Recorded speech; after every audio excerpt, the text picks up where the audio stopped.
he became the 40th President of the United States. He won two landslide elections, rebuilt American confidence after a decade that had nearly broken it, and spent 8 years in the White House being called the Great Communicator by people who had never in their lives agreed with each other about anything. But before all of that, he was a divorced man from Hollywood, and he is, to this day, the only American president who ever was. He was a man whose first wife left him at the peak of her career and the low point of his. A man whose second wife loved him so completely that when a disease began slowly erasing him from the inside, she spent 10 years watching it happen without ever leaving his side. Two marriages, two very different women, two stories that illuminate something essential about who Ronald Reagan was and what it actually cost the people who loved him. Tampico, Illinois, and the boy who needed an audience. To understand the man both women married, you have to go back to the beginning, to the specific town and the specific household that produced him. Ronald Wilson Reagan was born on February 6, 1911, in an apartment above a general store in Tampico, Illinois, the younger of two sons of John Edward Reagan and Nell Wilson Reagan. His father, Jack, was an Irish Catholic salesman with a talent for charm and a serious problem with alcohol. A man who could win over a room and lose a month to drinking with roughly equal facility, and whose instability organized the family's life around the specific anxiety of not knowing which version of Jack was going to come home. Ronald grew up watching his father's behavior from the specific perspective of a youngest child who had learned early that warmth and performance were better strategies than confrontation. His mother, Nell, was the counterbalance, a woman of deep Protestant faith and genuine emotional warmth who threw herself into the community life of the small towns they moved through, who performed in local theatrical productions, who read aloud to her boys and taught them that the expression of feeling was not weakness, but a form of connection. From her, Ronald learned to perform. From Jack, he learned that charm was a survival mechanism. From the combination, he developed the specific quality that would define his entire adult life: the ability to be completely present and utterly magnetic in front of an audience, and considerably more difficult to reach when the audience went home. The family moved from Tampico to Monmouth, then to Galesburg, then back to Tampico, then to Dixon, Illinois, where Ronald would spend his formative years. Dixon was where he became a teenage lifeguard at Lowell Park, where he saved 77 people from drowning over 7 summers, keeping careful count on a log, which is the kind of detail that tells you something about a young man who needed people to know what he had accomplished. He attended Eureka College on a partial scholarship, played football, participated in theatre and student government, and graduated in 1932 into the specific bleakness of the Great Depression job market. He talked his way into a sports announcing job on WOC radio in Davenport, Iowa, and then moved to the larger WHO radio station in Des Moines, where he became a genuinely popular broadcaster with a gift for making listeners feel they were in the room with him. His most celebrated broadcasts were his recreations of Chicago Cubs baseball games. He was not at the games, but receiving telegraphic summaries of the action and then constructing a vivid play-by-play account from the sparse wire information he received. He invented the sounds, the atmosphere, the crowd noise. He made it feel real.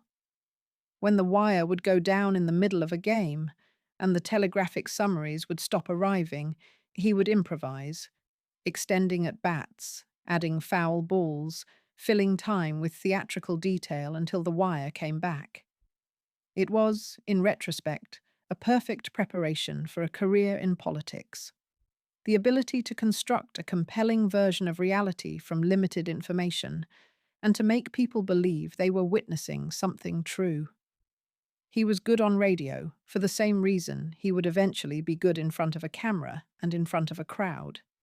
He understood, instinctively, how to make a communication feel personal. In 1937, a studio screen test arranged during a trip to California led to a contract with Warner Brothers. He was 26 years old. He was about to become a movie actor. And on the lot where his career was beginning, he was about to meet the woman who would be his first wife.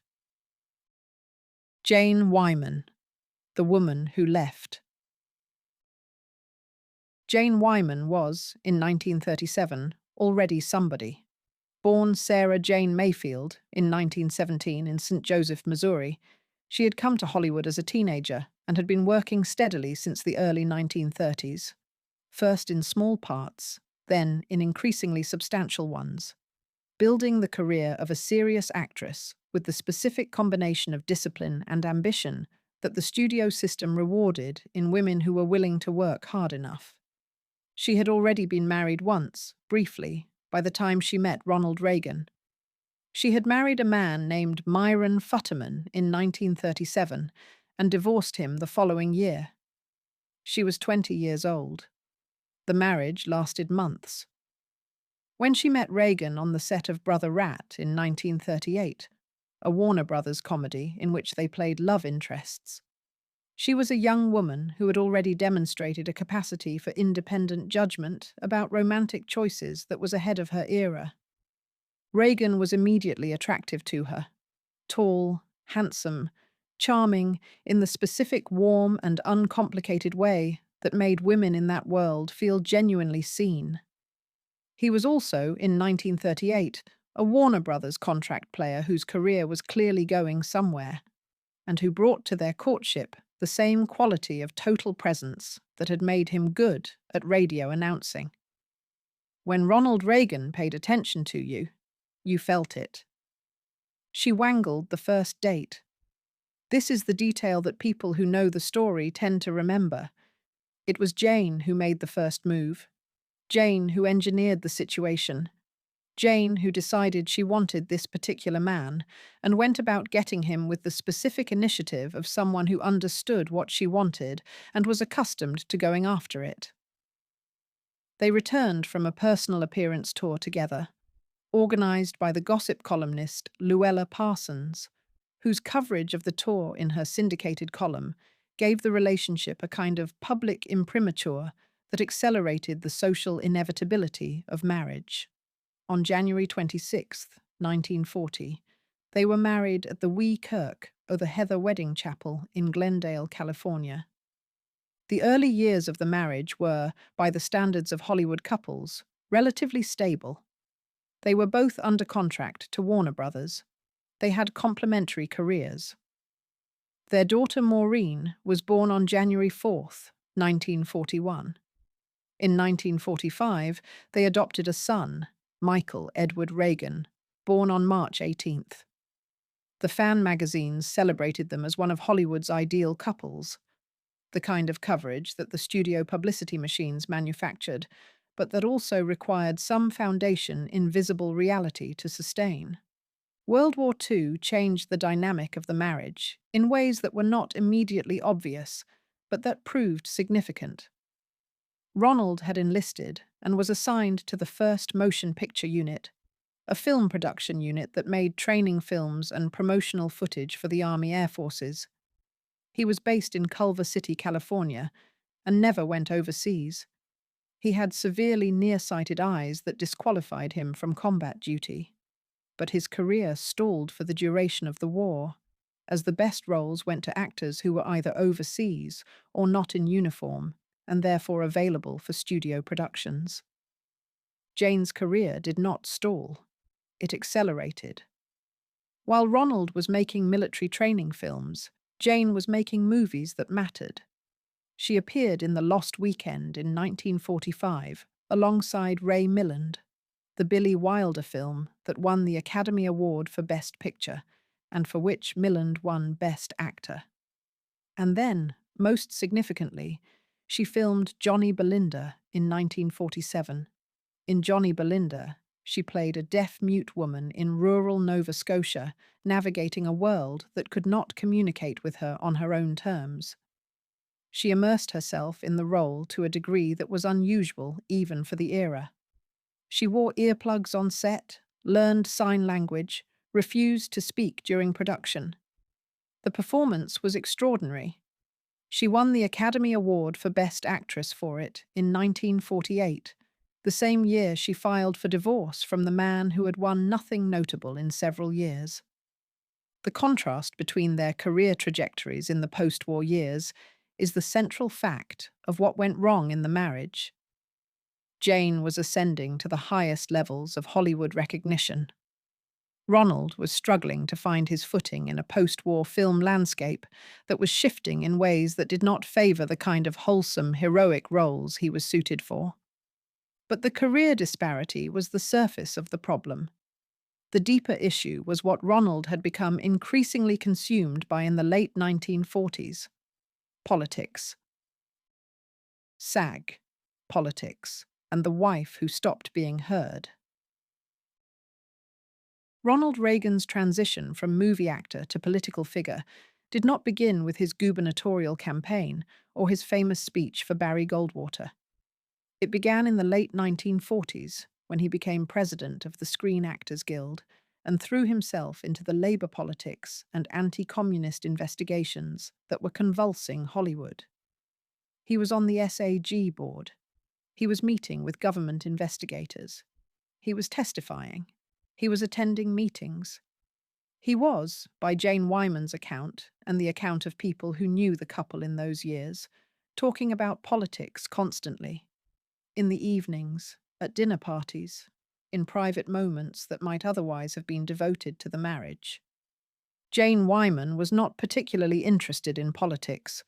She was interested in her work, in her craft, in the specific discipline of acting that was producing the greatest performances of her career. She did not share her husband's consuming passion for the political arguments of the day. She found, as the late 1940s progressed, that she and Ronald were living in the same house but inhabiting different worlds, that the things he wanted to talk about were not the things she wanted to talk about, and that the emotional availability she needed from the marriage was being consumed by his preoccupation with a public life she did not share.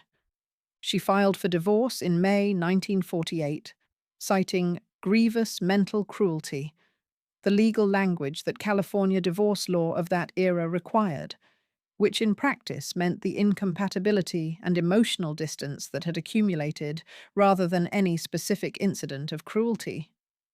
The divorce became final in 1949. Reagan was devastated.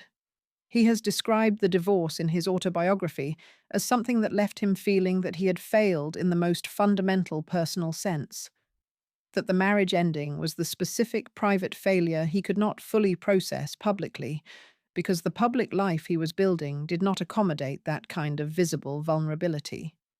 He did not fully understand why it had ended, or at least he did not publicly articulate an understanding.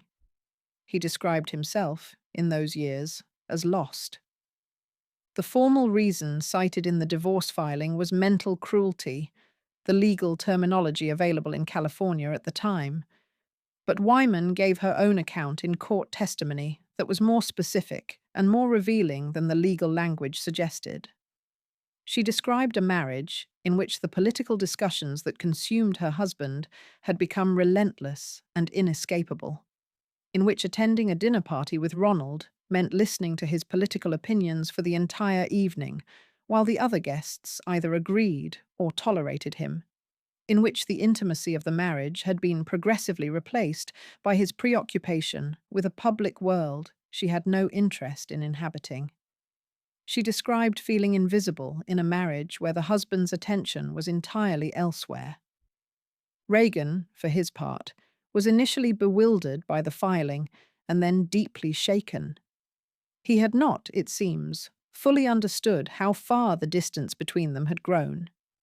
He was someone who could read an audience of thousands and completely misread the person sleeping beside him. That gap, between the extraordinary public emotional intelligence and the limited private emotional availability, is the central paradox of Ronald Reagan as a person. and it is the thing that his first marriage made visible in the most painful possible way.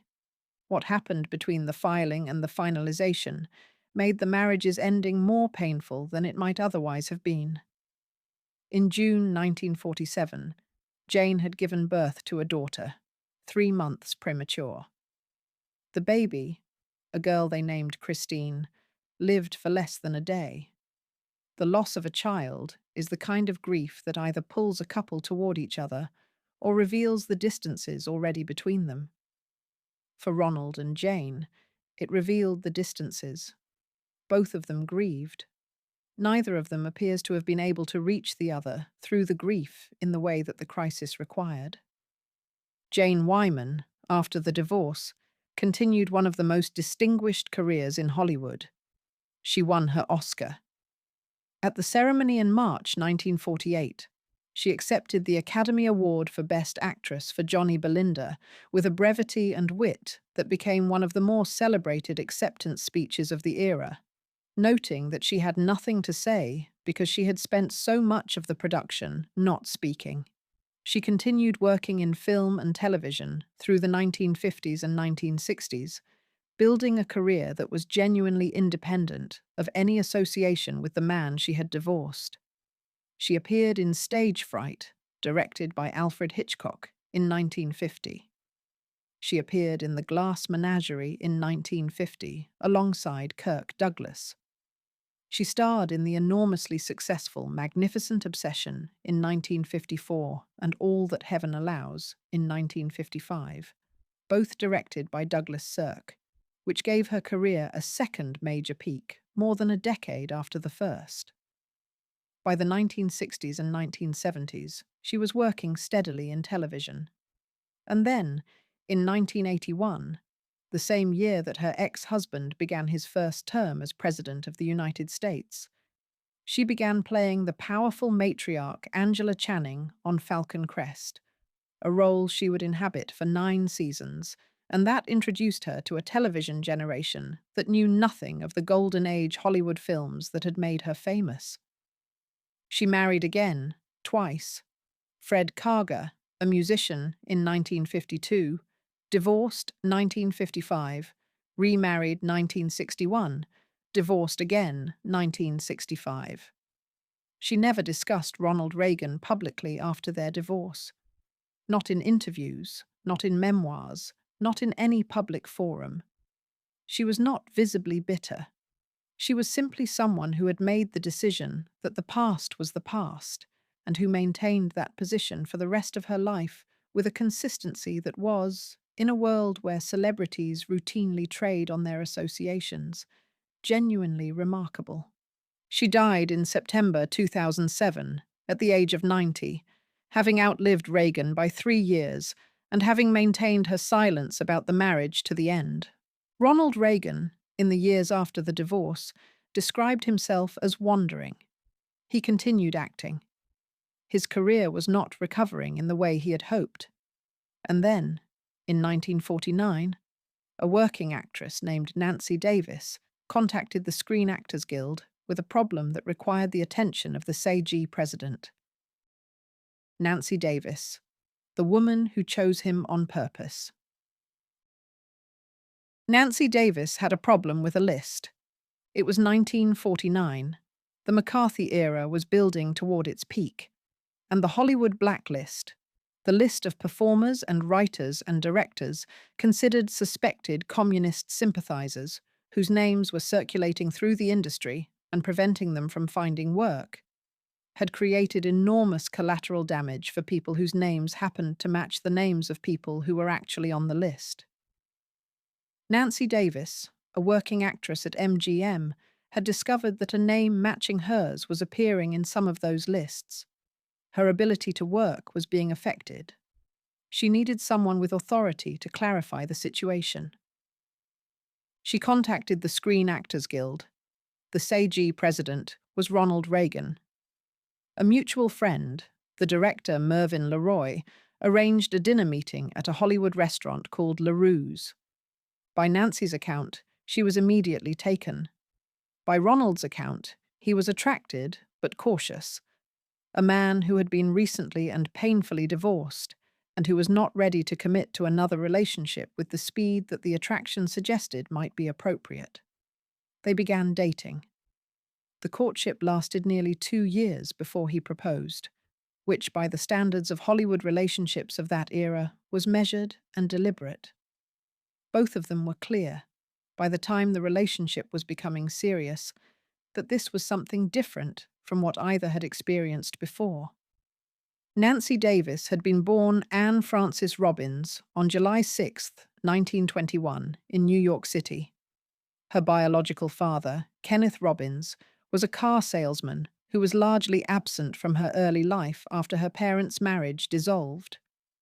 Her mother, Edith Luckett, was a working actress who performed in theatre and touring productions, a woman of considerable professional resourcefulness who navigated single motherhood and a performing career with more success than most people in that position managed. Young Nancy spent portions of her childhood living with relatives in Bethesda, Maryland, while her mother worked. An early experience of loving a parent whose career put constant demands on their availability. Her mother's marriage to Loyal Davis reorganized Nancy's world entirely. Loyal Davis was a prominent neurosurgeon in Chicago, a man of discipline and accomplishment, and strongly conservative political convictions, the kind of steady, principled male figure whose consistent presence provided a stability that Nancy's earlier childhood had not consistently offered. Nancy has written about her stepfather in the warmest possible terms, describing him as the most important male influence of her life before Ronald Reagan. He adopted her when she was 14, and she became Nancy Davis, the name she used for her acting career and for the rest of her life. His conservatism shaped her political orientation long before she encountered Ronald Reagan. His model of a capable and principled man who took his obligations seriously established the specific standard against which she would eventually measure the SAG president who picked up the phone when she called about her blacklist problem. She had attended Smith College in Northampton, Massachusetts, graduated in 1943, come to New York to try acting, found success in theatre, and been brought to Hollywood by MGM, where she was a working contract player. She was not a star on the scale that Jane Wyman had achieved. She was a competent and professionally serious actress who had a career and took it seriously. But she also knew, from very early in her relationship with Ronald Reagan, that the career was not the thing she cared most about. She described, in later years, the specific quality of how being with Ronald Reagan felt. The total attentiveness, the warmth, the specific gift he had for making whoever he was with feel like the most important person in the room. She said, in various ways and in various interviews across the decades that followed, that she knew from very early on that this was the person she was going to spend her life with. She had dated other men before Reagan. Clark Gable, Robert Stack, Peter Lawford were among the names mentioned in various accounts. But none of them had produced the specific feeling that Reagan produced. They married on March 4th, 1952, at the Little Brown Church in the San Fernando Valley, a small ceremony with the actor William Holden and his wife Ardis as their witnesses. It was Nancy's first marriage. It was Reagan's second. And as of his election to the presidency in 1980, he remained the only divorced president in American history. Their daughter, Patricia Ann, Patty, was born on October 22nd, 1952, 7 months after the wedding. Their son, Ronald Prescott Reagan, Ron Jr., was born on May 20th, 1958. Nancy also became stepmother to Michael and Maureen from Reagan's first marriage, a blended family that had its complicated dimensions, as blended families in Hollywood tended to. The political years, from Sacramento to the White House. The marriage of Ronald and Nancy Reagan developed in the context of a career that was transforming itself in real time. Ronald's film career, which had never recovered the momentum of the early 1940s, was redirected in the early 1950s toward a hosting and touring role with General Electric. He became the host of General Electric Theatre, a television anthology series, and spent years traveling the country, giving speeches at GE plants and facilities. Those years, the General Electric years of the 1950s and early 1960s, were the years in which Ronald Reagan developed the political ideas and the political voice that would eventually carry him to Sacramento and Washington. He had been a Democrat, a Franklin Roosevelt admirer, a New Deal supporter in his younger years. The process by which he became the conservative figure who eventually defined the modern Republican Party was gradual, influenced by his conversations with GE's management and by the specific concerns about the growth of federal power that those conversations crystallized for him. He formally registered as a Republican in 1962. Nancy was alongside all of it. Where Jane Wyman had been uninterested in the political turn that Ronald's attention was taking in the late 1940s, Nancy was engaged by it. Or at minimum, she was engaged by Ronald and was willing to inhabit the world that Ronald inhabited, wherever that world led. She was not simply a passive follower. She had her own strong opinions and her own strong will. The political world absorbed her as genuinely as it absorbed him, and she became, over the course of the Sacramento and Washington years, one of the most politically influential first ladies since Eleanor Roosevelt. Not because she shaped policy directly, but because of her influence on the man who shaped policy, and because of her fierce protectiveness of his interests and his image. His campaign for governor of California in 1966 was his first political race. He won it, defeating the incumbent Edmund Brown by a margin that surprised most observers. He served 2 terms as governor, from 1967 to 1975. He ran for president in 1976 and came close to defeating the incumbent Gerald Ford for the Republican nomination, then stepped back and waited. He ran again in 1980 and won in a landslide over Jimmy Carter, carrying 44 states. He was re-elected in 1984, carrying 49 states in one of the largest landslide victories in American presidential history.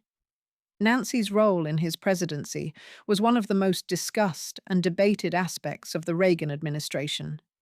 She was, by the accounts of people who served in the White House, simultaneously its most protective force and one of its most influential. She fought personnel battles with a ferocity that made her feared. She pushed for the removal of aides she believed were not serving Ronald's interests effectively, and she generally won those battles.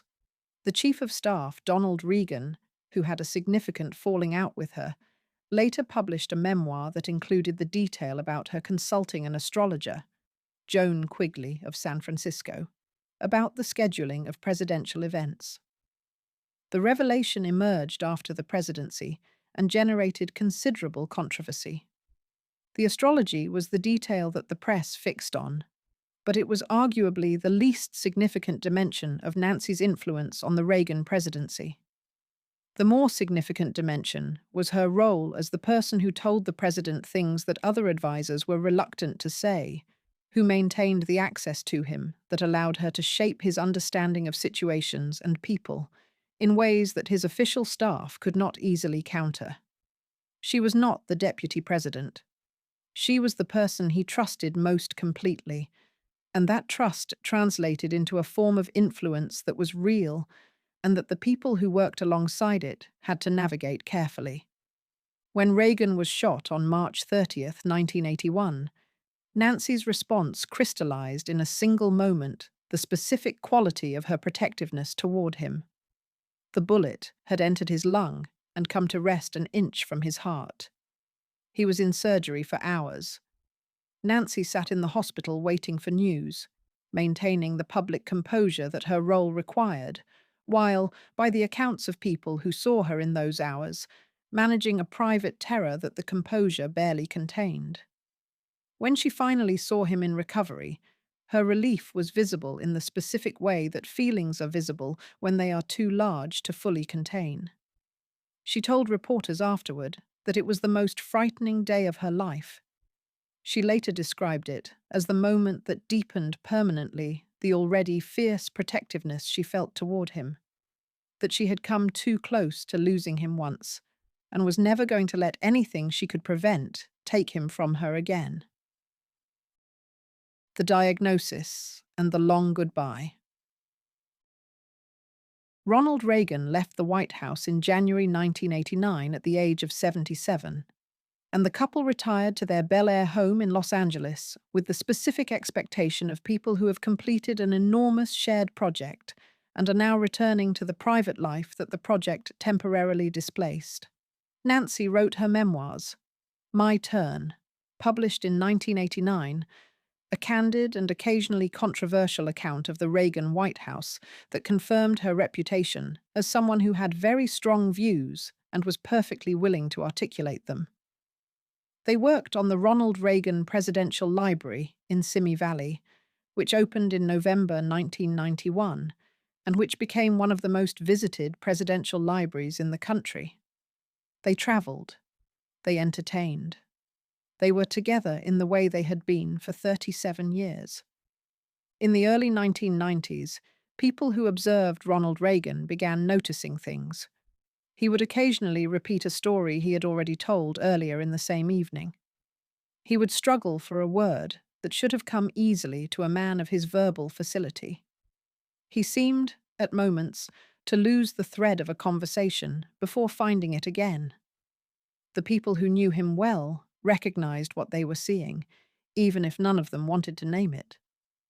In 1994, Ronald Reagan was diagnosed with Alzheimer's disease. He was 83 years old.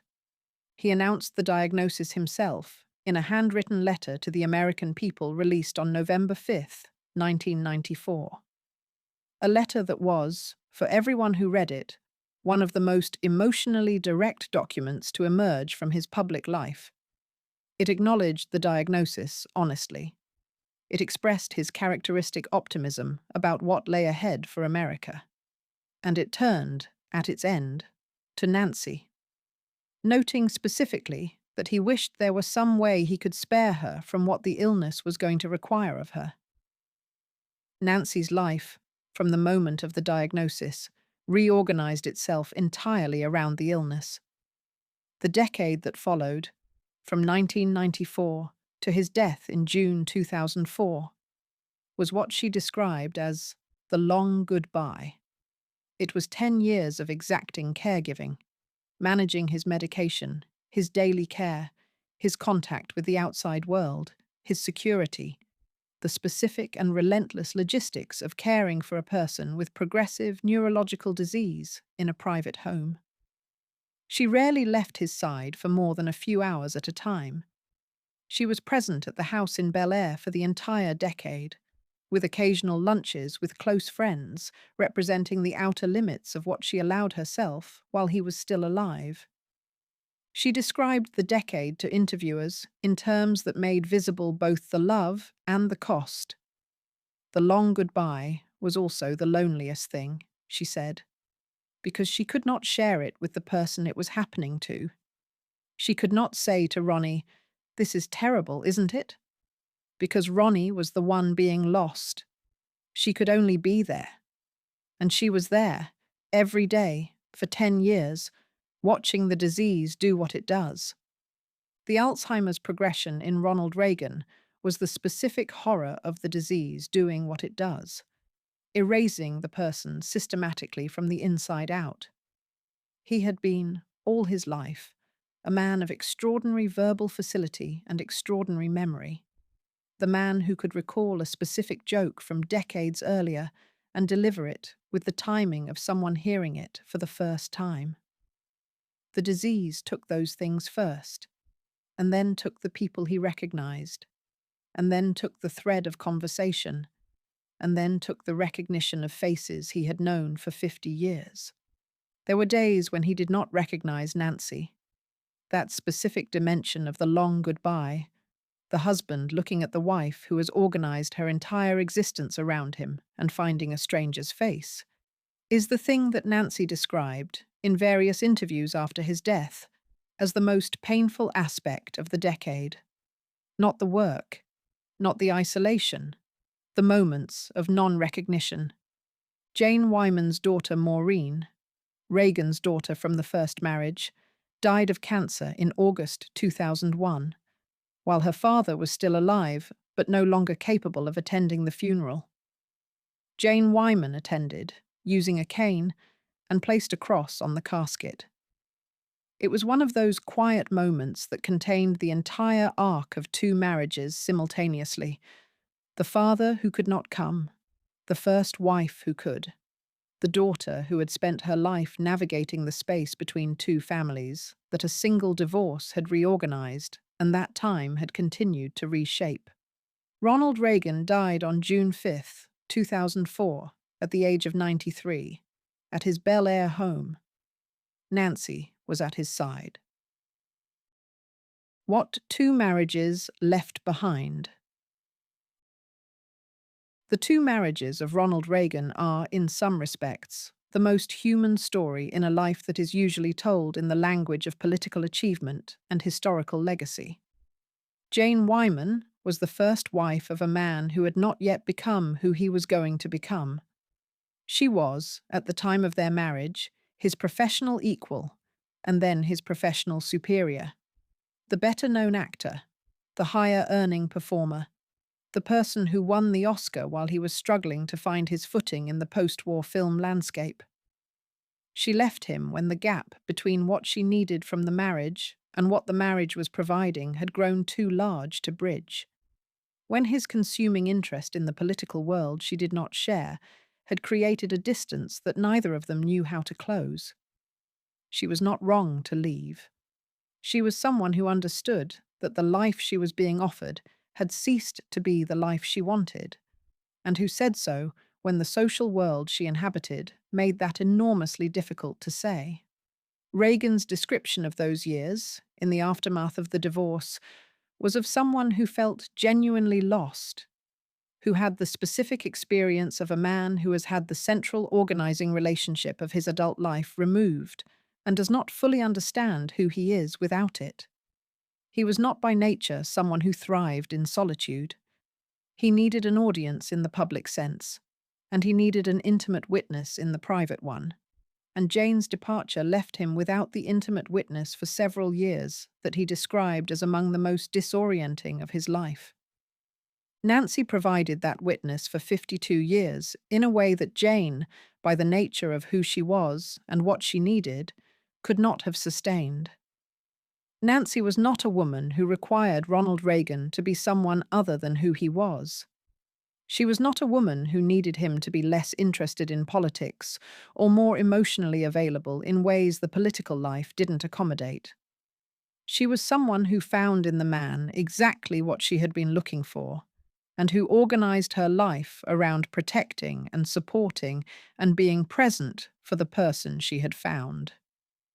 Whether Nancy Reagan's specific quality of total devotion, the willingness to make herself subsidiary to his life and his needs to the degree that she demonstrably did, is something to celebrate, or something to view with a certain complexity, is a question that the people who knew her have answered differently. She herself never seemed to experience it as a sacrifice of anything essential. She experienced it, by all her public accounts, as simply what love looked like when it was real.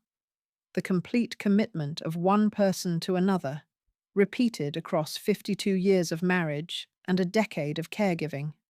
She continued, after his death in 2004, to advocate for Alzheimer's research, becoming one of the most prominent public advocates for federal funding of the research that she hoped might eventually prevent other families from experiencing what the long goodbye had required of hers.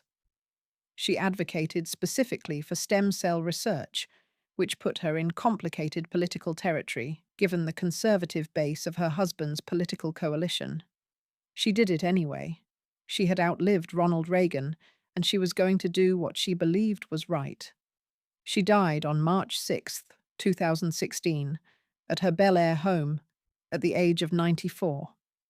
She was buried beside Ronald at the Reagan Presidential Library in Simi Valley, California, beside the man she had described as her whole life, in the ground of the state where they had built everything together, looking out over the mountains.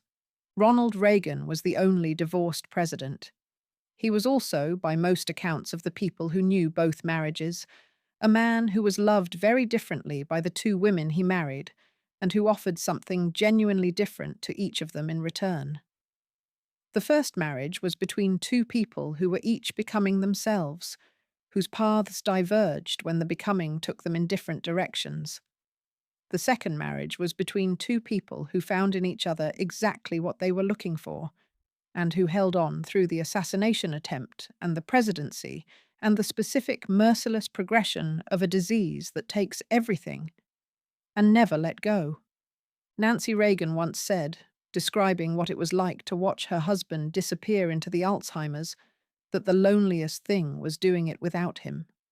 She could not share the grief of losing him with him, because he was the one being lost. She could only be there. She was there. If you enjoyed this video, please like and subscribe to our channel so you never miss out on more fascinating stories.